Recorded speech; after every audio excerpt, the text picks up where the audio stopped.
Hey folks, how we all doing? Thank you ever so much for visiting the channel. Nice to see you, nice to have you back. And for those of you who have recently subscribed and have recently found me, thank you ever so much for joining us. Today then, you join me on a little bimble out on Teddy, my absolute beastie C90. The 1984 Blue Devil that he is.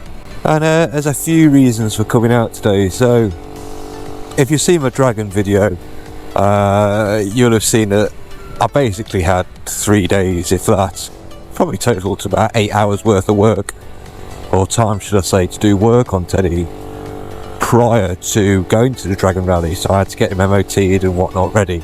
I cut it really fine, but we managed it and we got there. On the rally itself though, it was such a blast. I went with my mate Sam, that Welshman on YouTube. We had such a laugh. It was absolutely incredible. As Sam very well put it in his Dragon Rally video, he said it's not about the rally as such, it's more about getting there and the ride and enjoying these nostalgic little motors with your mates, or even on your own, or whatever you want to do. And I have to say, I couldn't agree more with him. He's fine right, absolutely right. There's just something about this silly little motor that just makes me want to get on it more and more.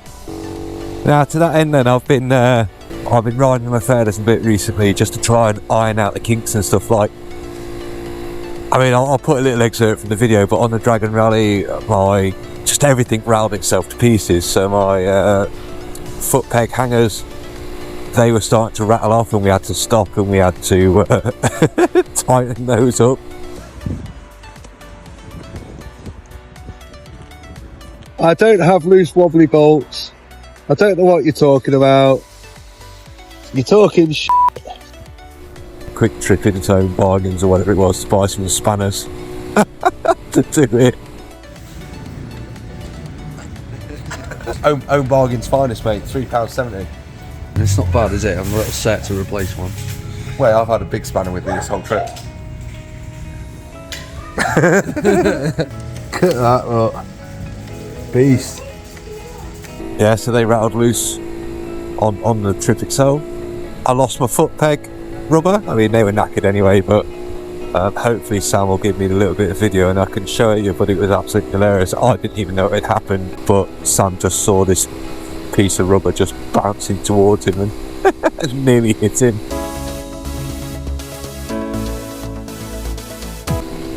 I didn't even know it had gone, to be fair, until he told me, which was quite funny. Yeah, it was amusing.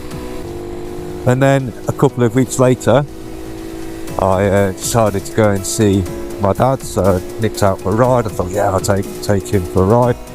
And we went up to one of our favourite motorcycle shops to have a bit of lunch together. And on the way up there, I was cruising up the A38, ragging it as hard as I could, 45 mile an hour, let's go Teddy, come on! And pulled off the A38 at the junction, and Ted just conked out. I was like, what the bloody hell's happening? Why has he conked out?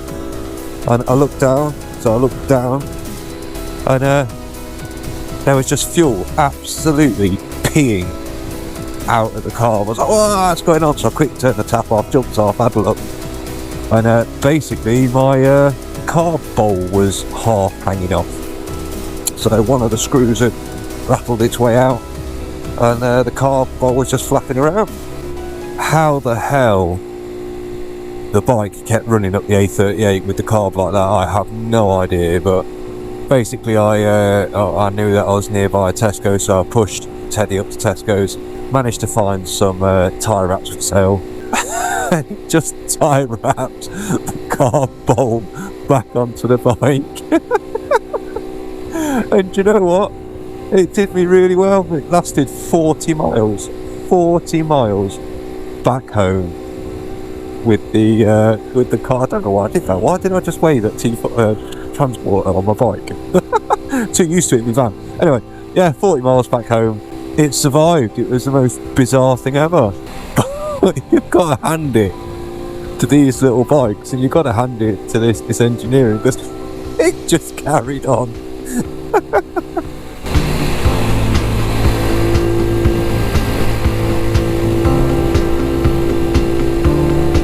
What I've done now then as a result is I put some longer bolts through, and then I've put a lock nut, screwed the lock nut on top, so there shouldn't be any way of that coming loose again now, which is a bonus, because if I'd have lost that float bowl altogether, we'd have had a right old problem. So in actual fact, I got quite lucky. But I messaged a mate laughing, and he just said to me, "You're on a very steep learning curve, Chris. At least yours didn't do it in the arse end of nowhere, just south of Fort William." So it looks like he learned the hard way, and now he's passing his wisdom on. But yeah, so all that, I've learned a lot. I've actually come out today with some tools in my pocket. I've got a couple of spanners, a couple of sockets and whatnot. Hopefully I won't need them. But this is the idea. I want to start commuting on Teddy. My first commute will be tomorrow, actually. So my commute's just over an hour. This is going to be a bit of a shakedown run, just to see what happens and see if he can actually stay together for more than 5 minutes. I have gone round him and I've started putting spring washers and washers in place. Like the foot hangers, I didn't realise, but they didn't actually have any washers on at all. So I've put washers on those. The bolts started coming loose on my tank, so I've put spring washers in there, etc. Hopefully he'll start staying together a little bit more and see what happens.